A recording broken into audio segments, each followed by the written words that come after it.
जी, नमस्कार। मैं एमसीली से रवि कुमार गुप्ता आपका हार्दिक स्वागत करता हूँ आपके अपने स्केलेटन नर्सिंग के ऑनलाइन प्लेटफ़ॉर्म पे। तो आज की जो क्लास में हम जो पढ़ने वाले हैं, वो बेसिक्स ऑफ प्रेगनेंसी के बारे में पढ़ेंगे कि बेसिक चीज़ें क्या-क्या होती हैं प्रेगनेंसी के रिगार्डिंग। कि प्रेगनेंसी में अगर मैं आपसे बात करूँ तो ट्राइमेस्टर के बारे में हम बात करेंगे, पीरियड ऑफ वाइबिलिटी के बारे में हम बात करेंगे, फर्स्ट ट्राइमेस्टर में कौन-कौन सी कॉम्प्लिकेशंस देखी जाती हैं, कौन-कौन से साइन्स हमें देखने को मिलते हैं, सेकंड ट्राइमेस्टर में क्या-क्या चीज़ें हमें देखने को मिलती हैं, थर्ड में क्या-क्या देखने को मिलता है, यूट्रस की हाइट कहाँ-कहाँ पे देखने को मिलती है, कौन से वीक में कब देखने को मिलती है, उन सब चीज़ों के बारे में डिटेल में जानेंगे आज। तो आपको बने रहना है मेरे साथ। और अपनी जो पढ़ाई है वो बरकरार रखनी है, समझना है, कोई भी अगर नई चीज़ें आती हैं तो उनको लिखना है, अगर कोई चीज़ें आपसे नहीं आती है, समझ में नहीं आती हैं, तो आपको कमेंट करके पूछना है, ठीक है? और हमारे सपोर्टिव नंबर्स पे आप कॉल कर सकते हो, वहाँ से भी आप पूछ सकते हो। चलिए, तो मैं आज की जो क्लास में आज की जो हेडिंग हमारी होने वाली है वो बेसिक्स ऑफ प्रेगनेंसी के बारे में होने वाली है। तो हेडिंग डालेंगे बच्चों, basics of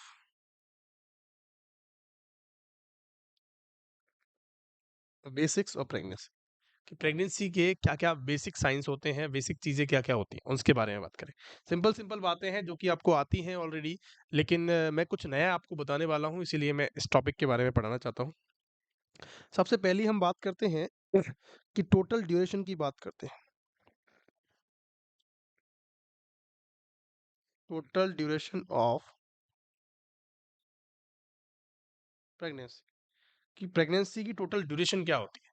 total duration pregnancy की क्या हो सकती है? मैंने आपको बताया था या आपको पता होगा कि अगर मैं इसको मंथ के बारे में बात करता हूँ, अगर मैं इसको मंथ के बिहाफ़ पे बात करता हूँ, तो बताई गई है कि सर 9 मंथ होती है प्लस हम 7 डेज़ करते हैं। क्या करते हैं कि सर 9 मंथ या 9 मंथ प्लस 7 डेज़ की क्या होती है? एक प्रेगनेंसी होती है या हम कह सकते हैं कि टोटल ड्यूरेशन होती है। अगर मैं इसको डेज़ के अंदर बात करता हूँ कि सर इसको डेज़ के अंदर क्या कहेंगे कि सर 280 दिन आपने बताया था हमें पिछली क्लास के अंदर। कितना बताया था बच्चों? कि सर 280 दिन हम इसको बता सकते हैं। चलिए बहुत बढ़िया। कि सर इसको अगर मैं आपसे पूछूं कि सर वीक्स के अंदर क्या होने वाली है, सर वीक्स के अंदर इसको 40 वीक्स का समय दिया गया है। कितना दिया गया है बच्चों? 40 वीक्स का समय दिया गया है। यहाँ तक की बात क्लियर है? यहाँ तक की बात में किसी को डाउट है? ये बातें आप सभी को पता है। ये तीनों डेफिनेशन कहीं ना कहीं एग्जाम के अंदर पूछी जा सकती हैं, तो आपको इनको लिखना है और समझना है कि अगर मैं आपसे बात करूं तो ये तीनों डेफिनेशन कहाँ से दी गई है। अगर मैं इन तीनों डेफिनेशंस की आपसे बात करता हूं तो ये कहाँ से दी गई है? First day of the last menstrual cycle. First day of last menstrual period कह सकते हैं। क्या आप सभी को पता है ये चीज? चलिए बहुत बढ़िया। अगले पॉइंट लिखेंगे पीरियड ऑफ वाइबिलिटी। क्या लिखेंगे बच्चों? Period of viability. कि वाइबिलिटी का पीरियड क्या हो सकता है? कि पीरियड ऑफ वाइबिलिटी क्या हो सकता है? वाइबिलिटी का मतलब मैंने आपको कल की क्लास में बताया था कि वाइबिलिटी का मतलब होता है कि जो हमारा फीटस होता है वो एक्स्ट्रा यूट्राइन लाइफ में सरवाइव कर सकता है, उस चीज को हम कहते हैं वाइबिलिटी। उस चीज को हम क्या कहते हैं? वाइबिलिटी। तो वाइबिलिटी का मतलब क्या है? इसके अंदर लिख सकते हैं, अगर आपको पॉइंट लिखना है तो फीटस ऐसे लिखेंगे, viability means,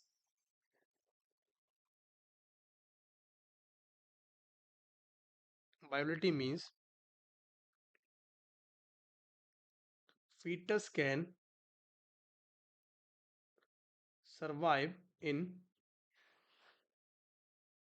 extrauterine life। Viability का मतलब क्या है बच्चों? कि viability means fetus can survive in extrauterine life. आगे बात समझ में। तो मैंने इसको कल की क्लास में आपको बताया था, कुल की बातें हमने करी थी कि सर इन इंडिया, कि सर इंडिया के अंदर पीरियड ऑफ बायोबिलिटी क्या होता है? पीरियड ऑफ बायोबिलिटी हमने क्या बताया था? कि सर पीरियड ऑफ वाइबिलिटी आपने इंडिया के अंदर बताया था 28 वीक्स। क्या बताया था बच्चों? 28 वीक्स के बारे में बात करी थी। अगर मैं आपसे बात करूं कि sir according to WHO period of viability क्या कहता है? कि सर ये कहता है 24 वीक के बारे में कहता है। कितने वीक के बारे में कहता है बच्चों? 24 वीक के बारे में ये बताता है। अगर मैं आपसे बात करूं यहाँ पे इन यूएस, अगर यूएस की बात करूं, पीरियड वाइबिलिटी जो होता है वो 20 वीक्स का बताया गया है। क्या आपको मेरी बात समझ में आई? मैंने आपको 3 चीज़ों के बारे में बताया है कि अगर बच्चा इंडिया के अंदर जन्म लेता है तो उसको 28 वीक के बाद जन्म लेता है तो उसको हम बचा सकते हैं। आगे बात समझ में? अगर अकॉर्डिंग टू डब्ल्यूएचओ बात करते हैं तो वो 24 वीक के बाद जन्म लेता है तो उसको बचा सकते हैं। इन यूएस के अंदर उसको 20 वीक्स पे भी हम बचा सकते हैं। अगर कोई माता कोई मदर अगर अपने बच्चे को 20 वीक पे ही जन्म दे सकती है तो उसको हम एक्स्ट्रा यूट्राइन लाइफ के अंदर बचा सकते हैं। तो उसका मतलब ये है कि इंडिया के अंदर जो हम कह सकते हैं जो टेक्नोलॉजीज़ हैं, जो चीज़ इंस्ट्रूमेंट चाहिए हमें जो बचाने के लिए, वो हमारे पास उपलब्ध नहीं है। वो हम क्या करते हैं, भगवान भरोसे चलती रहती है गाड़ियाँ और हम 28 वीक पे ही उस बच्चे को बचा सकते हैं। क्या आपको मेरी बात समझ में आ गई? चलिए बहुत बढ़िया। मैं आपको कुछ डेफिनिशंस के बारे में बताना चाहता हूँ कि सिर्फ कुछ डेफिनिशंस इंपॉर्टेंट हैं आप सभी के लिए कि सर एक तो चीज़ें होती हैं अबॉर्शन। आपने सभी ने सुना होगा कि अबॉर्शन की डेफिनेशन क्या होती है कि सर एक इंट्रा यूट्राइन डेथ होता है कि इंट्रा यूट्राइन डेथ की भी तो एक डेफिनेशन होती है। बहुत बढ़िया। एक होती है स्टिल बर्थ। इन तीनों चीज़ों का मतलब क्या है? इन तीनों चीज़ों का अगर मैं आपसे एक ही लैंग्वेज में अगर एक ही भाषा में बात करता हूं तो आपको इसका मतलब समझ में आ जाएगा। देखो, सबसे पहली मैं आपसे बात करता हूं सर अबॉर्शन की डेफिनेशन क्या होगी। अबॉर्शन की डेफिनेशन होती है कि death of fetus before period of viability. क्या कहते हैं कि डेथ हो जाना फीटस की पीरियड ऑफ वायबिलिटी से। पीरियड ऑफ वायबिलिटी इंडिया के अंदर कितनी है? 28 वीक्स। अगर 28 वीक से पहले बच्चे की डेथ होती है माँ के पेट के अंदर तो उसको हम क्या बोलते हैं बच्चों? अबॉर्शन बोलते हैं। क्या मेरी बात समझ में आ गई? ठीक है भैया। एक डेफिनेशन और दी है अकॉर्डिंग टू डब्ल्यू कि डब्ल्यू ने एक अकॉर्डिंग दी है। कौन सी दी है डेफिनेशन? कि death of fetus less than 500 gram of weight. अगर बच्चे का जन्म 500 सॉरी बच्चे का वजन जो है वो 500 ग्राम से कम है और बच्चे की डेथ हो जाती है, उस कंडीशन में उसको अबॉर्शन बोला जाता है। उस कंडीशन में क्या बोलते हैं बच्चों? उसको अबॉर्शन बोला जाता है। क्या मेरी बात समझ में आई? चलिए, अगर मैं आपसे बात करूं कि सर आईयूडी का मतलब क्या है, इंट्रा यूट्राइन डेथ का मतलब क्या है, तो उसके बारे में हम बात करते हैं कि डेथ ऑफ फीटस क्या होती है बच्चों? Death of fetus after period of viability. हमने क्या बताया कि बच्चे का क्या हो जाना? डेथ हो जाना। बच्चे की डेथ हो जाना पीरियड ऑफ वाइबिलिटी से पहले ही, कि वाइबिलिटी का पीरियड से सॉरी आफ्टर डेथ हो जाना, कि आप जो वाइबिलिटी पीरियड है जैसे कि 28 वीक हमने बताया है, तो 28 वीक के बाद अगर बच्चे का डेथ होती है या बच्चे का हम कहते हैं कि आईयूडी होती है, इंट्रा यूटेराइन डेथ हो जाती है, उस कंडीशन की हम कहते हैं आईयूडी, इंट्रा यूटेराइन डेथ। आप इसको लिख सकते हो, इंट्रा यूटेराइन डेथ कहते हैं। Intra uterine death. क्या आपको मेरी बात समझ में आई?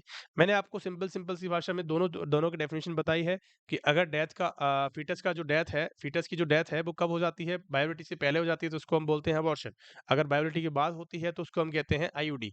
आगे बात समझ में? ठीक है। अगर मैंने आपको बताया कि सर डब्ल्यूएचओ के अकॉर्डिंग एक डेफिनेशन मैंने आपको और बतानी है, जैसे कि मैंने आपको अबॉर्शन की डेफिनेशन बताई कि अगर उसका वजन क्या है, 500 ग्राम से कम है और वो बच्चे की डेथ हो जाती है तो उसको कहते हैं अबॉर्शन। अगर बच्चे का जन्म death of fetus death of fetus more than 500 gram of weight. अगर वजन बच्चे का कितना है बच्चों? 500 ग्राम से ज्यादा देखने को मिलता है और वो बच्चा डेथ हो जाता है, उस कंडीशन को कहते हैं आईयूडी, इंट्रा यूटेराइन डेथ। क्या मेरी बात ये दोनों बात और दोनों डेफिनेशन समझ में आ गई आप सभी को? यहाँ तक कि क्लास में किसी को डाउट है बच्चों? चलिए बहुत बढ़िया। अगर मैं आपसे स्टिल बर्थ की बात करता हूँ, स्टिल बर्थ का मतलब होता है कि ड्यूरिंग द बर्थ अगर बच्चे का डेथ हो जाती है, बच्चा अगर ड्यूरिंग द बर्थ अगर खत्म हो जाता है या एक्सपायर हो जाता है, उस कंडीशन को हम कहते हैं स्टिल बर्थ। क्या लिखेंगे? क्या लिखेंगे बच्चों? Death of foetus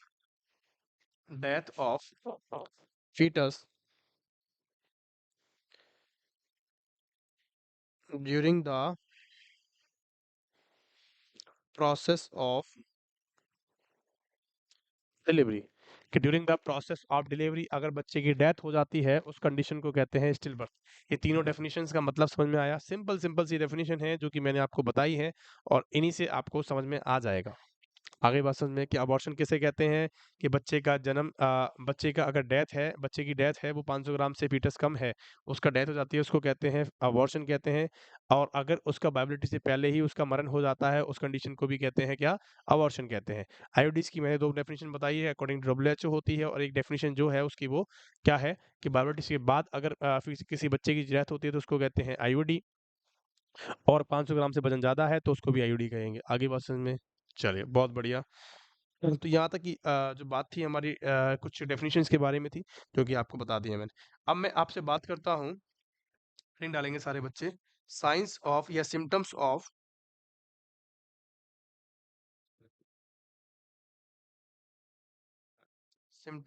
first trimester.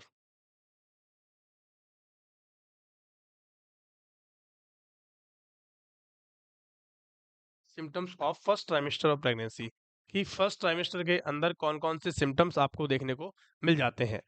कौन-कौन से सिम्टम्स होते हैं जो कि फर्स्ट ट्राइमेस्टर में आपको देखने को मिलते हैं। सबसे पहली बात हम करते हैं। चलिए कि सर हमारे पास कुछ ऐसे निमोनिक्स हैं जो कि आपको हम बताना चाहते हैं। सबसे पहली मैं आपसे बात बताता हूँ कि यहाँ पे कौन-कौन से सिम्पटम होते हैं। जैसे कि मैं आपसे बताता हूँ कि सर यूरिन फ्रीक्वेंसी आपको देखने को मिलता है।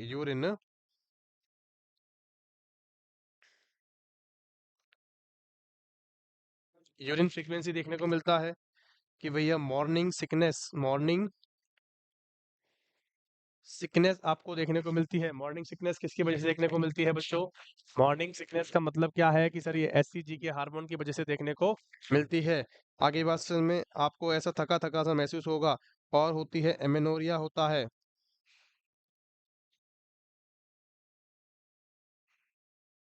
एमेनोरिया होता है और क्या हो सकता है बच्चों? एमेनोरिया होता है और होता है ब्रेस्ट डिस्कम्फर्ट होता है।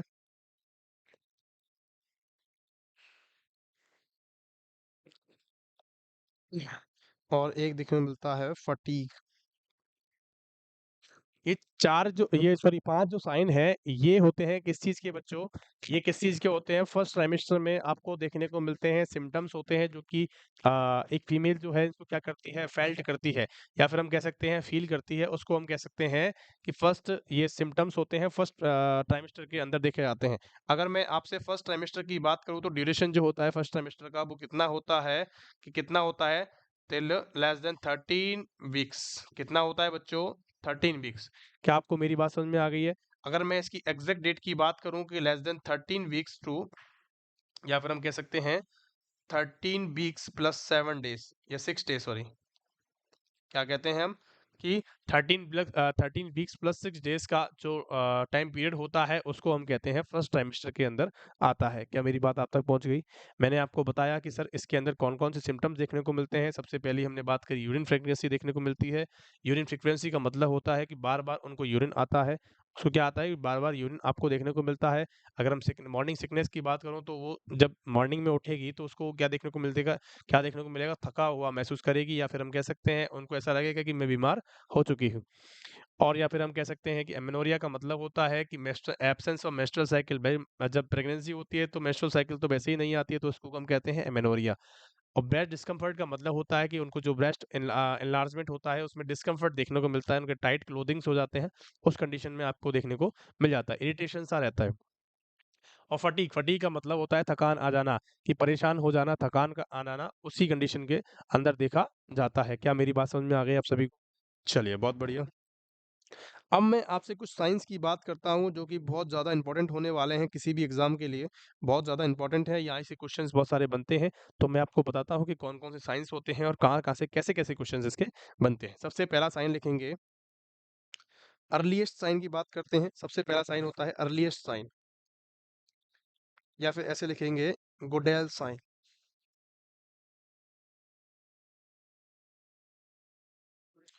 भैया गुडेल साइन जो होता है वो क्या होता है बच्चों? इसको माना जाता है अर्लीएस्ट साइन।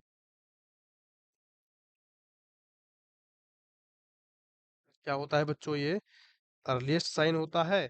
नंबर दूसरी बात करूं मैं आपसे, इसका मतलब होता है softening of cervix. Softening of cervix इसका मतलब क्या है? Before the 6 weeks of pregnancy, कि भैया 6 वीक से पहले ही आपको देखने को मिल जाता है प्रेगनेंसी के अंदर, कि जब भी आप क्या करते हो, सर्विक्स को छूते हो तो आपको सॉफ्टनिंग ऑफ देखने को मिलती है, सॉफ्ट सॉफ्ट सर्विक्स आपको देखने को मिलता है। अगर मैं इसकी बात करता हूं कि इन नॉन प्रेग्नेंट यूट्रस, इन या फिर हम कह सकते हैं इन नॉन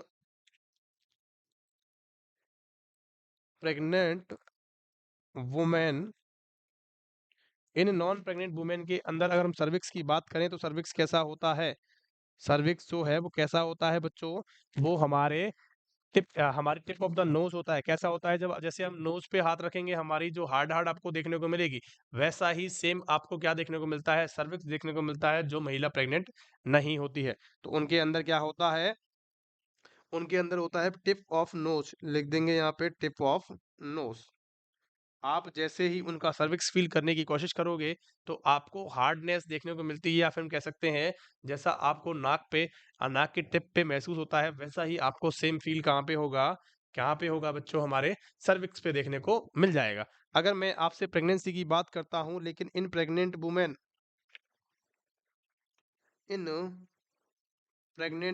अगर प्रेग्नेंट वुमेन के अंदर हम बात करते हैं किस चीज़ की, हमारे सर्विक्स को छुएँगे, तो वो कैसा दिखेगा बच्चों? लिप ऑफ, कैसा दिखेगा? हम कह सकते हैं लिप ऑफ लिप के समान देखने को मिलेगा, मतलब कि जैसे हमारे होंठ होते हैं ना, लिप ऑफ माउथ, ऐसे लिखेंगे लिप ऑफ माउथ। कि जो मुंह का लिप होता है आपका, अगर आप यहाँ पे सब टच करके देखते हो, तो ये भी सॉफ्टनेस आपको देखने को मिलती है। उसी कंडीशन के अंदर आपको सॉफ्टनेस वहां पे देखने को मिल जाएगी। क्या मेरी बात आपको समझ में आई? दोनों कंडीशंस आपको समझ में आ गई होंगी। मैंने आपको दोनों चीजों के बारे में बताया है। सबसे पहले मैंने साइन के बारे में बताया कि आपको गुडेल साइन होता है। गुडेल साइन जो होता है वो अर्लीस्ट साइन होता है, जो कि 6 वीक से पहले आपको देखने को मिल जाता है। सॉफ्टनिंग ऑफ सर्विक्स होता है। इसका मतलब जो होता है बच्चों, ये एग्जाम के अंदर बहुत बार पूछा गया है कि इसका मतलब क्या होता है, कि सॉफ्टनिंग ऑफ सर्विक्स होता है। अगर मैं आपसे बात करूं कि इन नॉन प्रेग्नेंट यूट्रस के अंदर या फिर नॉन प्रेग्नेंट वुमेन के अंदर कैसा देखने को मिलता है, जैसे आप नोज पे टिप करके देखते हो या नोज पे फेल करके देखते हो, वैसा ही आपको सर्विक्स के अंदर फील देखने को मिल जाएगा। अगर मैं आपसे यहाँ पे बात करता हूँ कि सर प्रेगनेंसी के अंदर कैसा देखने को मिलेगा, तो लिप ऑफ माउथ कैसा देखने को मिलेगा बच्चों? लिप ऑफ माउथ देखने को मिल जाएगा। तो इसका मतलब कि जो लिप हमारे जैसे हाँ सॉफ्ट सॉफ्ट है, वैसे ही आपको क्या देखने को मिलेगा? वहाँ पे सर्विक्स आपको देखने को मिल जाएगा। क्या मेरी बात आप तक पहुंच गई? चलिए, नंबर दूसरा साइन होता है हेगार साइन। हेगार साइन। अब हेगार साइन क्या होता है? हेगार साइन की मैं आपसे बात करता हूँ। हेगार साइन के अंदर क्या होता है कि एक हाथ तो हम कहाँ डालते हैं, वजाइना के थ्रू सर्विक्स की तरफ डालते हैं, और एक हाथ हम अपडाउन के ऊपर रखते हैं। एक हाथ अंदर से डालते हैं और एक हाथ सर्विक्स के ऊपर रखते हैं, और दोनों हाथों की उंगलियों को एक ऊपर से और नीचे से हम फील करते हैं, और वो टच आपको देखने को मिलती है। उस कंडीशन को कहते हैं हेगार साइन। उस कंडीशन को कहते हैं हेगार साइन। लिखेंगे यहाँ पे, it become it become 6 to 8 weeks of pregnancy. अब देखने को मिलता है कि भैया 8 weeks of 6 to 10 weeks of pregnancy पे देखने को मिल सकता है। नंबर दूसरी में आपसे बात करता हूँ, it is based on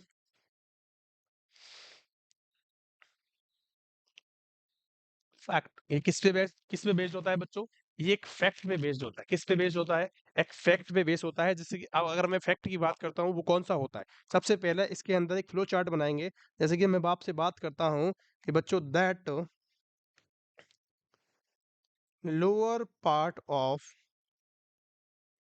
uterus is that lower part of uterus is empty and soft, empty and soft in early pregnancy।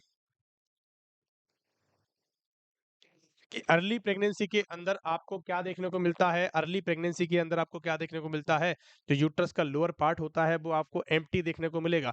जब भी आप उसको फील करोगे तो ऐसा लगेगा कि खाली है, यहाँ पे कुछ नहीं, और आपको कैसा देखने को मिलेगा, सॉफ्ट आपको देखने को मिलेगा। अगर मैं इसकी दूसरी बात करता हूँ, so by on by manual examination, so by manual या एग्जामिनेशन हम कह सकते हैं या पैल्पेशन कह सकते हैं। सो बाय मैनुअल एग्जामिनेशन और palpation with the other hand, with the other hand, मतलब कि हम बात कर रहे हैं कि अगर हम इसका मैनुअल अपने हाथों से, मैनुअल का मतलब होता है अपने हाथों से एग्जामिनेशन करते हैं या पैल्पेशन करते हैं, with the other hand, with the other hand कहाँ रखेंगे अदर हैंड को, other hand inside the vagina,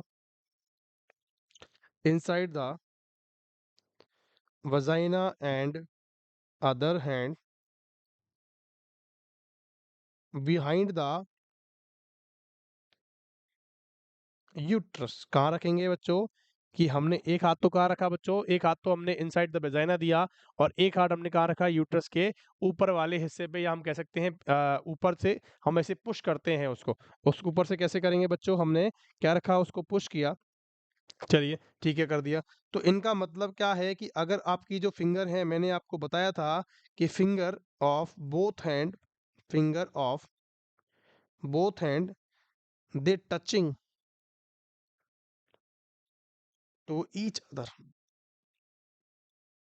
they are touching to each other, मतलब कि दोनों हाथों की जो उंगलियां होंगी वो कैसी होंगी, टच करती हुई आपको नजर आएंगी, या फिर ऐसा लगेगा कि दोनों हाथों की उंगली कैसी कर रही हैं, टच कर रही है। ऐसा ही आपको फील होता है। जैसे कभी बचपन में आपने जैसे गुब्बारा होता है, तो गुब्बारे में आपने हाथ दे के ऐसे दोनों उंगली को टच किया होगा कभी नहीं कभी। जैसे गुब्बारे को फुलाया और गुब्बारे को फुला के आपने दोनों हाथों की उंगलियों को टच करने की कोशिश करी होगी, उसी जस्ट लाइक वैसे ही आपको यहाँ पे करना है, और इसी को हम कहते हैं हैगार साइन। क्या मेरी बात समझ में आई आप सभी को? बहुत बढ़िया। अगले साइन की तरफ चलते हैं। अगला साइन क्या है? अगला साइन लिखेंगे पिस्कास के साइन, पिस्कासिक साइन। पिस्कासिक साइन का मतलब क्या है? पिस्कासिक साइन का सिंपल सा मतलब है, एक ही बार में समझ में आ जाएगा, कि unequal unequal growth of uterus in early pregnancy,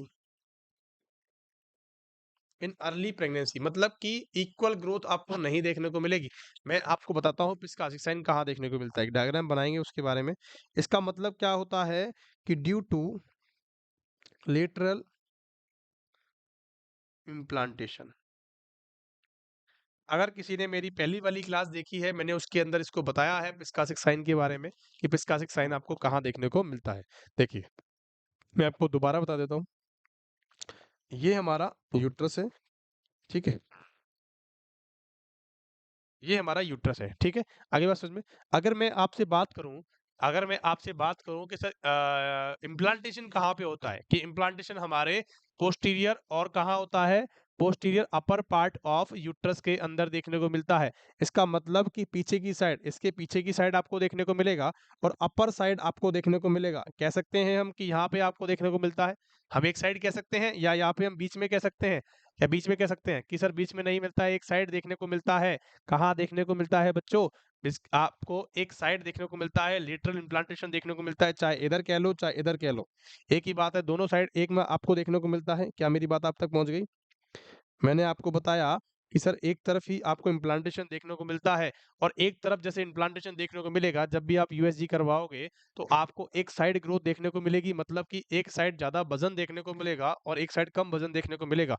यहाँ पे इसी चीज को बताया गया है कि late unequal growth of unequal growth of uterus in early pregnancy के अंदर आपको अनइक्वल ग्रोथ देखने को मिलेगी एक साइड, तो लेटरल इम्प्लांटेशन होता है, इसी को कहते हैं लेटरल इम्प्लांटेशन या पिस्कासिक साइन। इसको कहते हैं पिस्कासिक साइन। क्या आपको मेरी बात समझ में आ गई? तो पिस्कासिक साइन जो होता है वो एंट्री पे आपको देखने को मिलता है, कि फेलोपियन ट्यूब की जो एंट्री होती है बच्चों, फेलोपियन ट्यूब की जो एंट्री होती है, यहीं पे आपको क्या देखने को मिलता है, हमारा पिस्कासिक साइन देखने को मिलता है। क्या मेरी बात आप तक पहुंच गई या समझ में आ गई? समझ में आई बच्चों ये वाली बात मैं आपको समझाना चाहता था, जो समझ में आ गया ना? चलिए बहुत बढ़िया। अगले साइन की तरफ चलते हैं बच्चों। अगला साइन क्या कहता है? Osiander sign. Osiander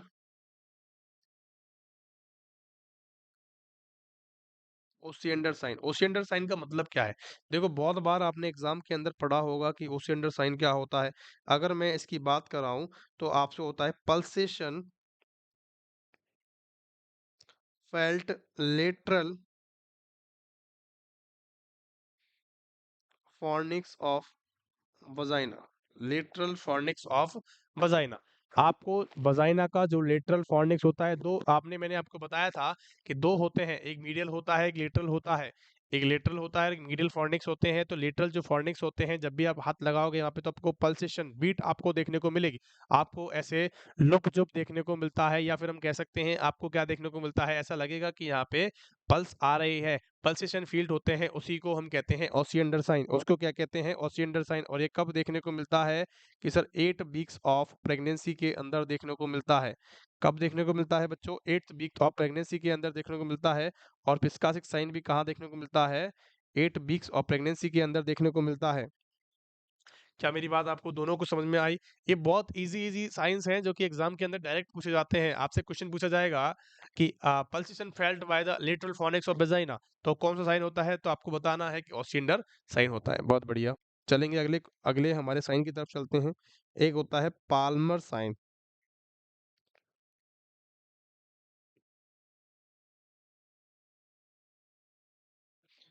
Palmer sign. Palmer sign का मतलब क्या है? ये भी कितने वीक पे? 8 वीक पे आपको देखने को मिल जाता है। कि सर ये कितने वीक पे होता है? कि सर 8 वीक पे होता है। अगर मैं इसकी बात करूं तो इसका मतलब होता है irregular irregular contraction of uterus in first trimester। कि आपको इर्रेगुलर कॉन्ट्रैक्शंस आपको फील होते हैं। आपको ऐसा लगेगा कि मेरी डिलीवरी होने वाली है। इर्रेगुलर कि आपको ऐसा लगेगा थोड़ी देर पहले तो मेरे को दर्द हो रहा था, अब ये ठीक हो गया। इर्रेगुलर मतलब रेगुलर वे में नहीं होंगे, आपको दिन में 2-3 बार ही ऐसा देखने को मिलता है, उसको कहते हैं पाल्मर साइन, जो कि आपको 8 वीक पे आपको देखने को मिल जाता है। लास्ट जो साइन होता है हमारा होता है चैडविक साइन। चैडविक साइन होता है, या फिर हम कह सकते हैं जैक मीमर साइन होता है। ये दोनों एग्जाम के अंदर बहुत बार पूछे गए हैं बच्चों। ये दोनों के दोनों जैक मीमर साइन के अंदर भी आता है और चैडविक साइन के अंदर भी आता है। इसका मतलब होता है bluish discolouration. Bluish discolouration of cervix and vagina. Vagina और सर्विक्स का दोनों का अगर ब्लूइश कलर आपको देखने को मिलता है, उसको कहते हैं चैडविक साइन या जैक मीवर साइन। आपको देखने को मिलते हैं, उसी को हम कहते हैं जैक मीवर साइन या फिर चैडविक साइन कहते हैं। बहुत बढ़िया। अगर मैं आपसे बात करूं ड्यूरिंग प्रेगनेंसी, क्या आपको मेरी बात समझ में आ गई? तो हमारे साइंस जो है वो कंप्लीट हो चुके हैं। मैंने आपको कुछ साइंस के बारे में, इंपॉर्टेंट साइन के बारे में बताया है। इनको आपको रट लेना है बिल्कुल, क्योंकि यहाँ से 100% एक ना एक क्वेश्चन जरूर पूछा जाता है हर एग्जाम के अंदर। क्या आपको बात समझ में आ गई? चलिए, अब मैं आपसे कुछ इंपॉर्टेंट बातें करूंगा कि साइज ऑफ यूट्रस की बातें करते हैं। किसकी बातें करते हैं बच्चों? कि size of uterus in first trimester. कि साइज ऑफ यूट्रस क्या होने वाली है फर्स्ट ट्राइमेस्टर के अंदर। सबसे पहली मैं आपसे बात करता हूं, सबसे पहली बात होती है बच्चों एट 6 वीक ऑफ प्रेगनेंसी।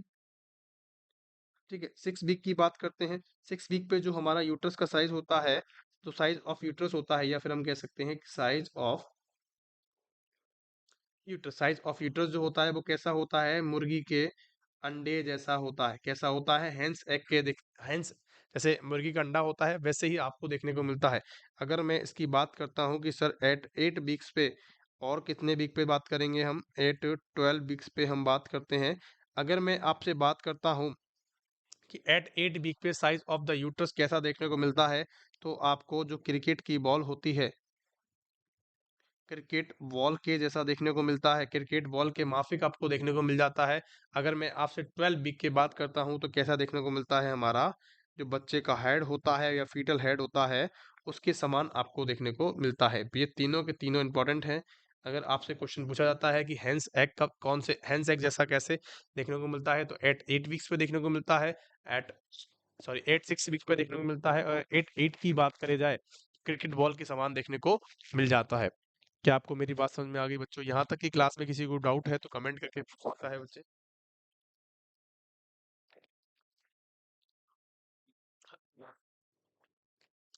चलें अगली की तरफ। चलिए, कुछ पॉइंट्स मैं आपको लिखा देता हूँ इंपॉर्टेंट, जो कि पॉइंट्स होने वाले हैं। सबसे पहला पॉइंट लिखेंगे, फर्स्ट ट्राइमेस्टर के अंदर ही हम बातें कर रहे हैं कि फर्स्ट ट्राइमेस्टर के अंदर जितनी भी साइंस होते हैं ना बच्चों, वो फर्स्ट ट्राइमेस्टर के अंदर ही देखे जाते हैं और लगभग 8 वीक के समय होता है। अगर आपसे कोई भी चीज नहीं आए तो तुक्का मारने का सिंपल सा तरीका ये है कि आपको क्या होता है, एक चीज और बता देता हूँ मैं आपको।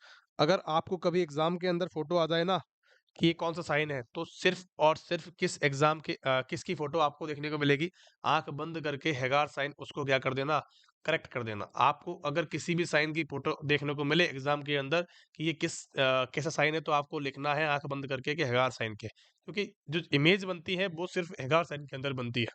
के अंदर किसकी है, नेपाल की फोटो कैसे दिखाएगा वो यार, वीडियो थोड़ी देगा, वीडियो तो आपको देगा नहीं वो।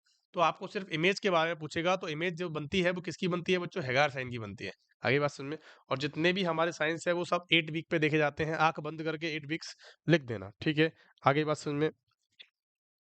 चलिए, सबसे पहला इसके अंदर लिखेंगे, in first trimester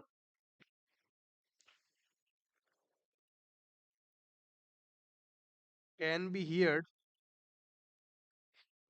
fetal heart sound. Fetal heart sound का मतलब है FHS। क्या मेरी बात समझ में आई? फीटल हार्ट साउंड को मैं बार बार नहीं लिखूंगा पूरा, मैं FHS ही लिखूंगा, ठीक है। अगर मैं इसकी बात करता हूं तो ये कब देखने को मिलता है बच्चों, 10th वीक पे हम देख सकते हैं। फर्स्ट ट्राइमेस्टर के अंदर हम फीटल हार्ट रेट को सुन सकते हैं या नहीं सुन सकते, तो आपको बताना है कि बिल्कुल सुन सकते हैं, और 10th वीक पे सुन सकते हैं। और किसकी सहायता से, कि by the help of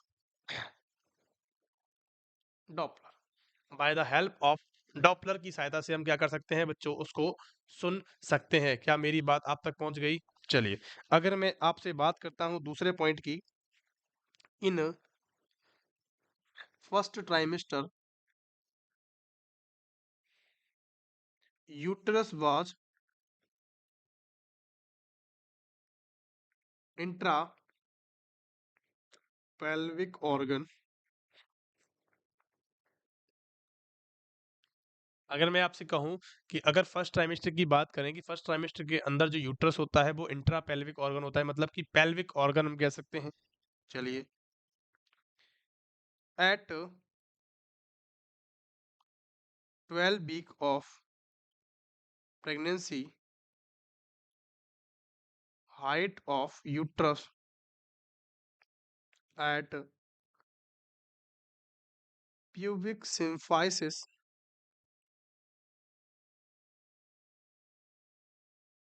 pubic symphysis. क्या मेरी बात समझ में आई? ये बड़ा इंपॉर्टेंट सवाल है, इंपॉर्टेंट लाइन है। मैंने आपको क्या बताया इसके अंदर कि सर जो हाइट ऑफ द यूट्रस होती है, हाइट ऑफ द यूट्रस जो होती है वो प्यूबिक सिम्फाइसिस पे होती है एट 12 वीक्स।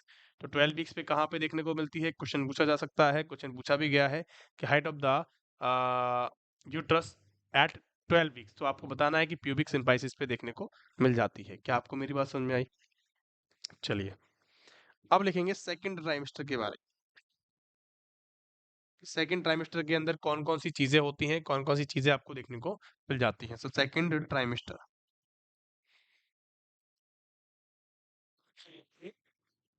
सेकंड ट्राइमेस्टर के अंदर सबसे पहला पॉइंट लिखेंगे, in which uterus increase in size and become a abdominal organ. मैंने आपको क्या बताया कि सेकंड ट्राइमेस्टर के अंदर, फर्स्ट ट्राइमेस्टर में तो पेल्विक ऑर्गन होता है, अगर मैंने आपको बताया कि उसकी साइज बढ़ेगी तो सही ना, जैसे जैसे बच्चा बड़ा होगा, ग्रोथ करेगा आगे आगे, वैसे ही यूट्रस की साइज बढ़ती जाएगी। तो यूट्रस कहाँ हो जाता है? एब्डोमेन के अंदर हो जाता है, मतलब कि एब्डोमिनल ऑर्गन हम उसको बोलते हैं। क्या बोलते हैं बच्चों? एब्डोमिनल ऑर्गन उसको बोला जाता है। तो मैंने आपको बताया कि क्या होता है कि यूट्रस जो होता है बिकम कैसे हो जाता है, साइज में बढ़ता जाता है और एब्डोमिनल ऑर्गन हो जाता है। क्या आपको मेरी बात समझ में आ गई? अगर मैं आपसे यहाँ पे बातें करूँ कि सर एब्डोमिनल ऑर्गन तो हो जाता है, लेकिन यहाँ पे क्या क्या चीजें देखने को मिलती हैं? सबसे पहली चीज होती है कि सबसे पहली चीज जो यहाँ पे लिखनी है, एक तो होता है क्विकनिंग आपको देखने को मिलती है, QUICKNING, क्विकनिंग आपको देखने को मिल जाती है। क्विकनिंग का मतलब क्या होता है बच्चों? देखो सिंपल सी बात है, क्विकनिंग का मतलब होता है कि बच्चा लात मारना। क्विकनिंग का मतलब होता है कि बच्चे का लात मारना, वो सेकंड ट्राइमेस्टर के अंदर मदर फील करती है। अगर मैं आपसे बात करूं कि अगर कोई प्राइमी महिला है या पहली बार बच्चे को जन्म दे रही है, तो उसका समय जो होता है वो 18 से 20 वीक पे होता है, कि 18 से 20 वीक में उसको ऐसा फील होगा कि बच्चा मेरा मूवमेंट कर रहा है या लात मार रहा है। और अगर कोई मल्टी ग्रेविडा महिला या बहुत बार प्रेग्नेंट हो चुकी है, 2-3 बार उसको प्रेगनेंसी हो चुकी है, तो उसको उन चीज़ों को फील होना 16 वीक से ही स्टार्ट हो जाता है। इसका मतलब कि वो एक्सपीरियंस हो जाती है। आगे बात समझ में? क्विकनिंग का मतलब लिखेंगे कि perception of fetal movement, perception of fetal movement by the mother, by the mother first time, by the mother first time in pregnancy। क्या मेरी बात समझ में आई? कि perception of fetal movement by the mother first time of pregnancy. क्या मेरी बात समझ में आ गई? कि परसेप्शन होना, किस चीज का परसेप्शन होना? कि फीटल मूवमेंट कर रहा है, उस चीज का परसेप्शन होना मदर के द्वारा, उसको कहते हैं क्विकनिंग। क्या मेरी बात समझ में आ गई? अगर मैं आपसे बात करता हूं, मैंने आपको बताया था क्विकनिंग के अंदर दो चीजें होती हैं, एक तो होती है प्राइमी महिला, एक तो होती है प्राइमी, एक होती है मल्टी। तो अगर मैंने प्राइमी की आपसे बात करी है, तो मैंने आपको बताया था कि सर 18 वीक से लेके और 20 वीक तक देखने को मिलता है। अगर आपसे कोई एक क्वेश्चन पूछे तो आपको 18 वीक्स पे जाना है। आगे बात समझ में? अगर मैं आपसे कहूँ कि इसके अंदर क्या क्या देखने को मिलता है, कि सर 16 से 18 वीक्स तक का समय जो होता है, वो इसके अंदर जो महिला होती है मल्टी वाली, वो क्या करती है, यहाँ पे फील करती है। अगर यहाँ पे क्वेश्चन पूछा जाए तो 18 वीक्स बताना है और यहाँ पे 16 वीक्स बताना है। क्या बात समझ में आ गई? बहुत बढ़िया। चलेंगे यहाँ पे अगले क्वेश्चन की तरफ चलते हैं, या अगले हम बात करते हैं कि इनके अंदर कौन कौन से साइन आपको देखने को मिल जाते हैं। सबसे पहला जो साइन होता है बच्चों, साइंस, साइंस के बारे में बात करते हैं। ये जो सबसे पहला जो साइन होता है, इसके अंदर ब्रैक्सन हिक्स कॉन्ट्रैक्शंस देखने को मिलते हैं। ब्रैक्सन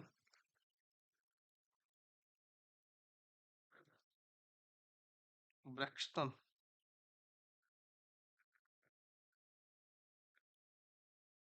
हिक्स कॉन्ट्रैक्शन। तो ब्रैक्सन हिक्स कॉन्ट्रैक्शंस जो होते हैं, उसको हम कह सकते हैं कि इसको हम कह सकते हैं कि true labour sorry false labour pain होता है। क्या होता है बच्चों? फॉल्स लेबर पेन होता है। जैसे लेबर में पेन देखने को मिलता है ना, वैसे ही ब्रैक्सन हिक्स कॉन्ट्रैक्शंस होते हैं। ब्रैक्सन हिक्स कॉन्ट्रैक्शंस का मतलब है कि महिला को ऐसे कॉन्ट्रैक्शंस फील होते हैं कभी कभी, जो कि इरेगुलर होते हैं, रेगुलर नहीं होते हैं, नॉन रिदमिक होते हैं, कि लगातार नहीं आते एक रिदम के अंदर। और उसी कॉन्ट्रैक्शंस को हम कहते हैं ब्रैक्सन हिक्स कॉन्ट्रैक्शन। तो इसके अंदर मैं आपको कुछ चीजें लिखाऊंगा। सबसे पहली चीज लिखेंगे कि कौन कौन सी चीजें, इसके फीचर्स क्या क्या होते हैं। सबसे पहला होता है इरेगुलर, इरेगुलर होता है, नॉन रिदमिक होता है,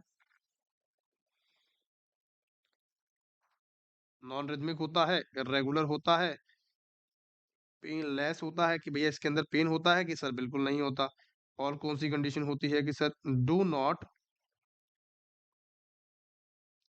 अकर डायलेशन ऑफ सर्विक्स। सबसे मेन इंपॉर्टेंट बात, सबसे मेन इंपॉर्टेंट बात कौन सी है? कि do not occur in the dilation of cervix, की सर्विक्स का डायलिटेशन नहीं होता है। आगे बस में कि डायलिटेशन और सर्विक्स कहाँ देखने को मिलता है? Only on true labour pain के अंदर देखने को मिलता है, कि पेन भी हो रहा है, उसके साथ साथ डायलेशन भी हो रहा है सर्विक्स का। सर्विक्स का डायलेशन क्यों होता है? क्योंकि बच्चे को बाहर निकलना है, उसी टाइम पे सर्विक्स डायलेट करती है और बच्चे को निकालने की कोशिश करती है। क्या मेरी बात आप तक पहुंच गई? बहुत बढ़िया। अगर मैं इसकी बात करूं, it felt to be after 16 weeks of pregnancy। कि भैया कब देखने को मिलती है ये, कि 16 वीक्स के बाद आपको देखने को मिल जाती है, 16 वीक्स ऑफ प्रेगनेंसी के बाद आपको देखने को मिल जाती है। क्या चीज देखने को मिलती है मेरे प्यारे बच्चों? क्या चीज देखने को मिलती है? तो हमारा ये जो ब्रैक्सन हिक्स कॉन्ट्रैक्शन है वो आपको कब देखने को मिलता है? हमारे 16 वीक्स ऑफ प्रेगनेंसी पे देखने को मिल जाती है। बहुत बढ़िया। अगर मैं आपसे बात करता हूं अगले हमारे पॉइंट की बात करते हैं कि later in this convert into false labour pain. मैंने आपको ये बताया था ना कि ये कैसे होते हैं, लगभग फॉल्स लेबर पेन की तरह होते हैं। हम इनको कह सकते हैं कि सर ये क्या हो सकते हैं, कि फॉल्स लेबर पेन की तरह ही ये काम करते हैं, और या फिर हम कह सकते हैं कि फॉल्स लेबर पेन होते हैं। क्या मेरी बात आप तक पहुंच गई है बच्चों? चलिए अगला पॉइंट की तैयारी करते हैं कि fetal heart sound can be heard in second trimester. मैंने आपको पिछली क्लास के अंदर बताया था कि सर इसके अंदर हम कैसे कर सकते हैं, कि सर स्टेथोस्कोप से हम कर सकते हैं। कब कर सकते हैं स्टेथोस्कोप से? कि सर मल्टी होती है और एक होती है प्राइमी। तो प्राइमी के अंदर 18 वीक्स पे कर सकते हैं और इसके अंदर 16 वीक्स पे कर सकते हैं। क्या आपको मेरी बात समझ में आ गई? जैसे ही क्विकनिंग का टाइम होता है वैसे ही आप क्या कर सकते हो, यहाँ से बच्चे की धड़कन जो है उनको क्या कर सकते हो, स्टेथोस्कोप से फील कर सकते हो। क्या मेरी बात आप तक पहुंच गई है? चलिए, यहाँ तक की बात हमारी सेकंड ट्राइमेस्टर के बारे में हुई। अब मैं आपसे बात करूंगा किसके बारे में? थर्ड ट्राइमेस्टर के बारे में। Third trimester. अब मैं इसके बारे में जो बात करेंगे, हम थर्ड ट्राइमेस्टर के बारे में बात करेंगे, कुछ इंपॉर्टेंस की बात करेंगे कि यहाँ पे कौन कौन सी चीज इंपॉर्टेंस देखी गई है और क्या क्या चीजें होती है। ठीक है, सबसे पहली जो मैं आपसे बात करना चाहता हूँ वो हम बात करेंगे कि थर्ड ट्राइमेस्टर के अंदर आपको सबसे पहला देखने को मिलता है यूरिन फ्रीक्वेंसी देखने को मिलती है। यूरिन फ्रीक्वेंसी सी। ये जो यूरिन फ्रीक्वेंसी होती है ये फर्स्ट एंड थर्ड ट्राइमेस्टर के अंदर ही देखने को मिलती है। जैसे जैसे क्या होता है कि बच्चा जो बच्चे का वजन है वो जो हम कह सकते हैं कि फर्स्ट ट्राइमेस्टर में पेल्विक ऑर्गन होता है। जब पेल्विक ऑर्गन होता है तो आपको देखने को मिलता है कि मैंने आपको बताया था कि जब पेल्विक ऑर्गन होता है तो ब्लैडर पे कंप्रेशन होता है, उसकी वजह से आपको क्या देखने को मिलता है? क्या देखने को मिलता है बच्चों? यूरिन प्रेगनेंसी बढ़ जाती है। और second trimester sorry third trimester के अंदर भी यूरिन प्रेगनेंसी का रोल होता है, क्योंकि बच्चे का वेट बहुत बढ़ चुका होता है। आगे बात समझ में? चलिए थर्ड ट्राइमेस्टर के बारे में बात कर रहे हैं। अब मैं आपसे कुछ मदर्स के एब्डोमेन की बात करता हूँ कि मदर्स का जो एब्डोमेन होता है वो कहाँ कहाँ आपको देखने को मिल जाता है, कहाँ कहाँ कैसे कैसे देखने को मिलता है, उसके बारे में बहुत सारे क्वेश्चंस एग्जाम के अंदर पूछे गए हैं। तो एब्डोमेन की बात करते हैं कि मदर का एब्डोमेन क्या क्या होता है, कैसे कैसे होता है। सबसे पहली बात हम करते हैं यहाँ पे, ध्यान देना है सही बच्चों को। मैं आपको एक डायग्राम बना के दिखा रहा हूँ। ये हमारा क्या होता है,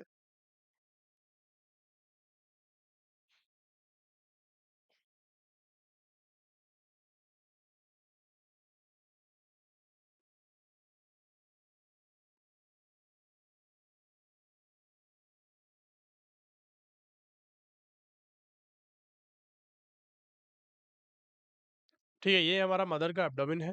आपको समझना है, सिर्फ और सिर्फ हंसना नहीं है। और ये हमारा अम्बलाइकस वाला पार्ट है। ये हमारा अम्बलाइकस वाला पार्ट है और ये महिला का किसी का एब्डोमेन है। आगे बात समझ में? अगर मैं यहाँ पे आपसे बात करता हूँ, और ये हमारा जिफी स्टर्नम है, ये हमारी जिफी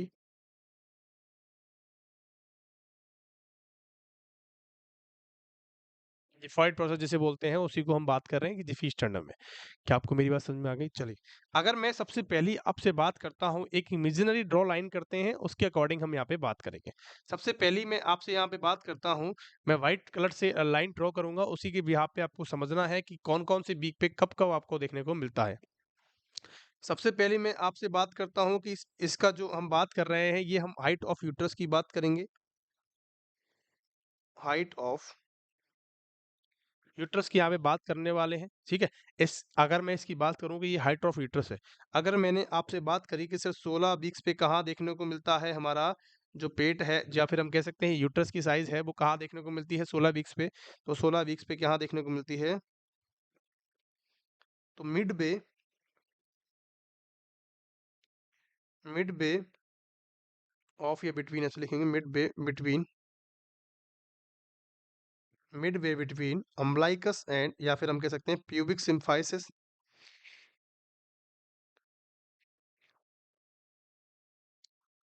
एंड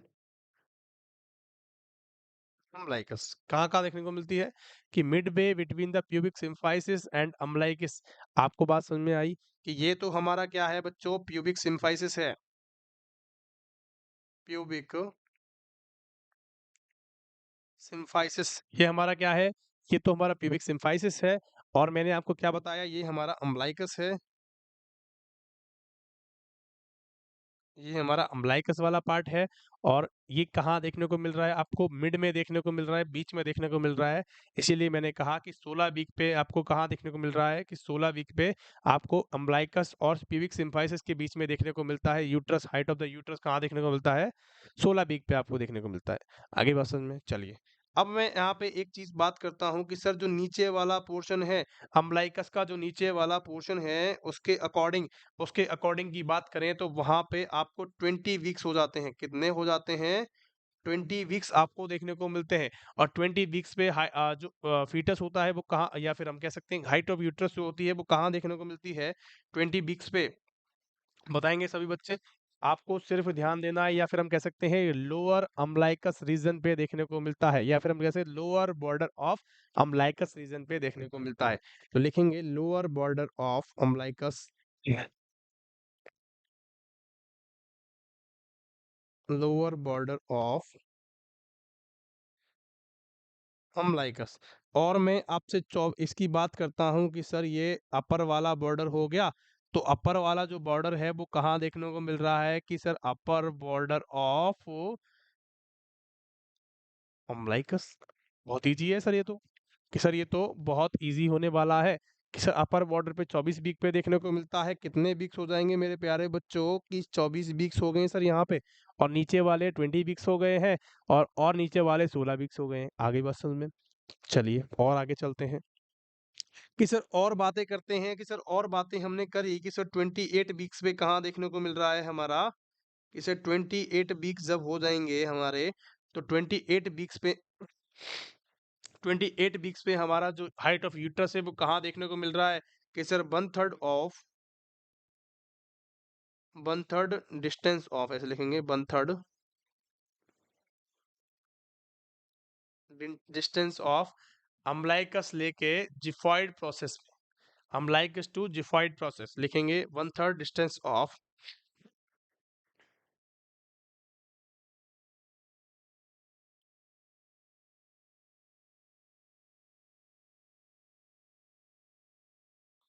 आपको मेरी बात समझ में आई इनको गांठ बांध लेना इनको रट लेना चीज़ों को एग्जाम के अंदर बहुत बार एग्जाम के अंदर पूछी गई हैं इनको हल्के में मत लेना ठीक है मैंने आपको बताया क्या बताया कि डिस्टेंस ऑफ अम्ब्लाइकल जिफाइड प्रोसेस हम बात कर सकते हैं और हम कह सकते हैं कि सर 36 वीक पे कब देखने को मिलता है या फिर हम बात करते हैं 32 वीक की बात करते हैं तो जो 32 वीक की हम बात कर रहे हैं ना बच्चों 32 वीक पे आपको हाइट ऑफ यूट्रस कहाँ देखने को मिलता है तो हम कह सकते हैं कि सर 2/3 ऑफ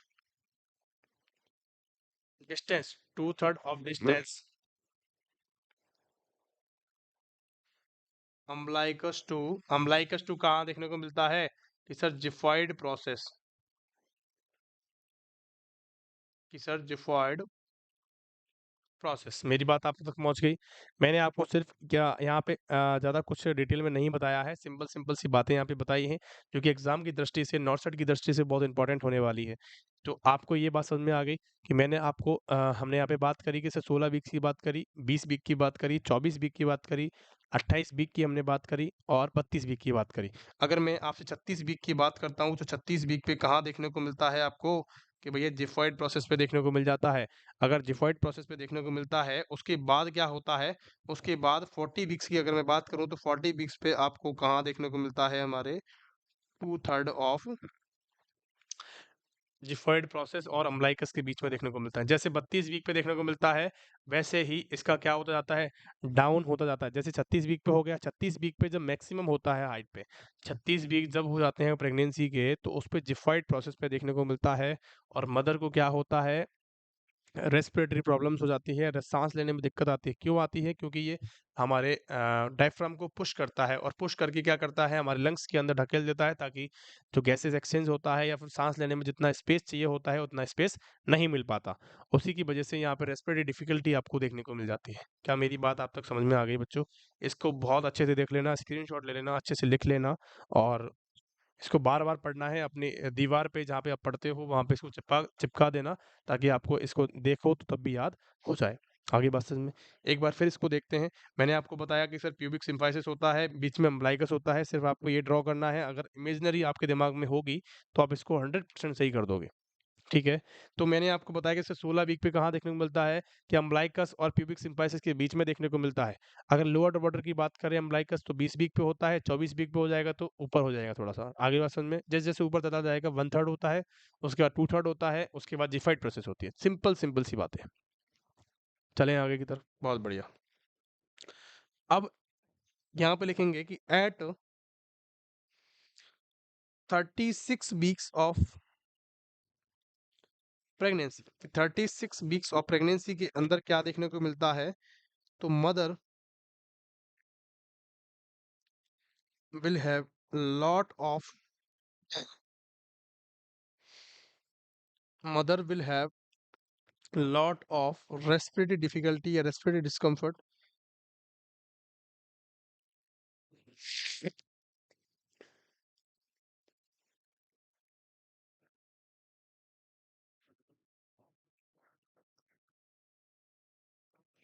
क्या आपको मेरी बात समझ में आई? मैंने यहाँ पे क्या बताया आपको कि रेस्पिरेटरी डिफिकल्टीज कहाँ देखने को मिलती है, 36 वीक पे देखने को मिलती है। क्या आपको बात समझ में आई? क्योंकि क्या होता है मेरे प्यारे बच्चों, यहाँ पे 36 वीक पे आपको डायफ्राम जो होता है वो लंग्स को पुश करता है, और जितना स्पेस चाहिए होता है उतना स्पेस नहीं मिल पाता है। आगे बात समझ में?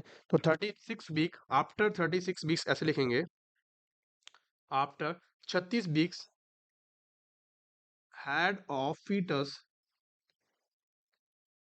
बच्चे का जो सर है गोज डाउन इनटू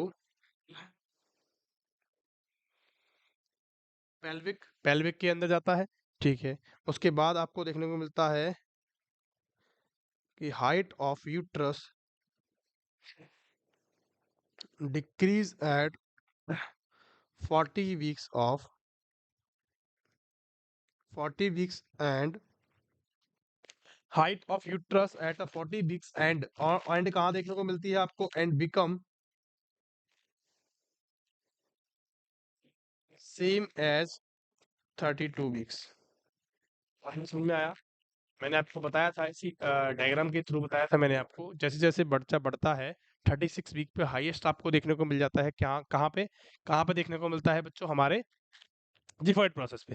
और जैसे ही 37 वीक होता है, 38 वीक होता है, वो नीचे आना स्टार्ट कर देता है। क्या आपको बात समझ में है? क्योंकि वो बच्चे का जो हेड है वो नीचे चला जाता है, नीचे आता जाता है, क्योंकि उसके बाद तो क्या हो जाते हैं, हमारे ट्रू लेबर पेन्स चालू हो जाते हैं। उसके बाद में जो चीज़ें कंडीशंस होती हैं वो डिलीवरी वाली कंडीशंस हो जाती हैं। ठीक है? और मदर को क्या होता है, मदर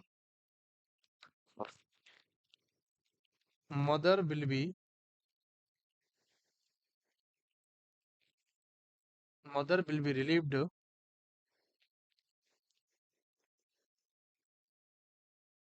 रेस्पिरेटरी डिस्कम्फर्ट। जो मदर होगी वो क्या करेगी, हमारे रेस्पिरेशन से, क्या कह सकते हैं हम, कि रेस्पिरेशन जो उसको डिफिकल्टी हो रही थी उससे क्या होती है, रिलीव करती है। और उसी साइन को कहते हैं, इस called lightning, called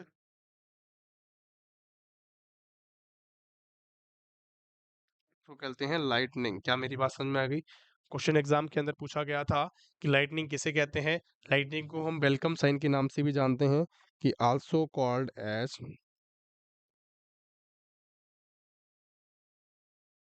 welcome sign, इसको क्या कहते हैं बच्चों? वेलकम साइन के नाम से भी जाना जाता है। क्यों कहते हैं वेलकम साइन? क्यों कहते हैं? क्योंकि क्या होता है क्योंकि क्या होता है कि जैसे बच्चे का हेड नीचे आता जाता है ना, वैसे ही क्या होता है कि मदर को रेस्पिरेट जैसे ही अगर आप ये समझ लो कि अगर मदर को साँस लेने में तकलीफ से छुटकारा मिल चुका है, तो उसका बच्चा जन्म लेने वाला है। सिंपल सी बात है। अगर उसको कोई तकलीफ नहीं हो रही है साँस लेने में, तो उसका बच्चा क्या है? जन्म लेने वाला है, उसकी डिलीवरी कंडक्ट होने वाली है, उसी को हम कहते हैं वेलकम साइन। क्योंकि जब बच्चा बाहर आता है, तो उसको कहते हैं हम वेलकम साइन। आगे बात समझ में? चलिए, लाइटनिंग का मतलब होता है कि हल्कापन महसूस करना। क्या करती है जो मदर होती है पहले तो तकलीफ होती रहती है सांस लेने में, तो वो हैवी वर्क करती है, मतलब सांस ज़्यादा ज़्यादा लेती है, या फिर हम कह सकते हैं बहुत उसको फोर्सफुल सांस लेना पड़ता है, फोर्स लगाना पड़ता है। तो जैसे ही उसका बच्चा नीचे आता है, उसके पेल्विस के हेड के अंदर आता है, तो जो हेड है उसका पेल्विस के अंदर आता है, वैसे ही क्या करता है, उसको साँस लेने में तकलीफ कम हो जाती है और वो धीरे-धीरे साँस लेने लगती है। मतलब जो अपना नॉर्मल रूटीन है, उस हिसाब से साँस लेने लगेगी, और जब साँस लेने लगेगी तो उस कंडीशन को कहते हैं लाइटनिंग, कि वो हल्का महसूस कर रही है। और जब लाइटनिंग होती है तो उसी को कहते हैं वेलकम साइन। क्या मेरी बात आप तक पहुँच गई है? चलिए, मैं आपसे बात करता हूँ कि सर शेप ऑफ यूट्रस क्या होने वाला है? कि यूट्रस का सर शेप क्या होता है? कि सर शेप ऑफ यूट्रस की बात करूँ मैं आपसे कि 12 वीक्स पे क्या देखने को मिलता है, और 24 वीक्स पे क्या, या 28 वीक्स पे क्या देखने को मिलता है, ठीक है? और अगर मैं आपसे बात करता हूँ कि सर 36 वीक्स पे क्या देखने को मिल जाता है, तो आपको तीनों का आंसर पता होना चाहिए मेरे बच्चों, ठीक है? सबसे पहले मैं अगर आपसे बात करूँ तो ये कैसा देखने को मिलता है, ग्लोब्यूलर शेप का देखने को मिलता है। ग्लोब्यूलर शेप कैसी होती है? इस टाइप की होती है। कैसी होती है बच्चों? इस टाइप की आपको शेप देखने को मिलती है। अगर मैं आपसे बात करूँ तो ये कैसा देखने को मिलता है? ओवॉइड देखने को मिलता है। ओवॉइड जो शेप होती है वो कैसी होती है? ओवॉइड शेप होती है वो कैसी होती है मेरे प्यारे बच्चों? कुछ इस प्रकार की होती है। क्या मेरी बात समझ में आ गई? अगर जो मैं आपसे बात करूँ कि 36 वीक्स पे कैसा देखने को मिलता है, तो स्पाइरिकल, या फिर हम कह सकते हैं स्पेरिकल, स्पेरिकल शेप देखने को मिल जाता है। कैसा देखने को मिलता है? स्पेरिकल इन शेप आपको देखने को मिलता है। क्या मेरी बात आप तक पहुँच गई, समझ में आई? तो आज की क्लास में हमने कुछ बेसिक्स ऑफ प्रेगनेंसी के बारे में पढ़ा था, जो कि बहुत इंपॉर्टेंट होने वाला है किसी भी एग्जाम को दृष्टि से लेके। अगर कोई भी चीज़ समझ में नहीं आती है, तो प्लीज़ कमेंट करके पूछ सकते हो, और हमारे सपोर्टिव नंबर्स पे कॉल कर सकते हो। Thank you so much. अगर क्लास पसंद आई हो तो प्लीज़ लाइक एंड शेयर करिएगा, बच्चों को, अपने दोस्तों को शेयर करिएगा, ताकि हमें और आपको मोटिवेशन मिलता रहे, और आपको एक अच्छा कंटेंट हमेशा मिलता रहे। तो थैंक यू सो मच सभी को, और पढ़ते रहें और बढ़ते रहें।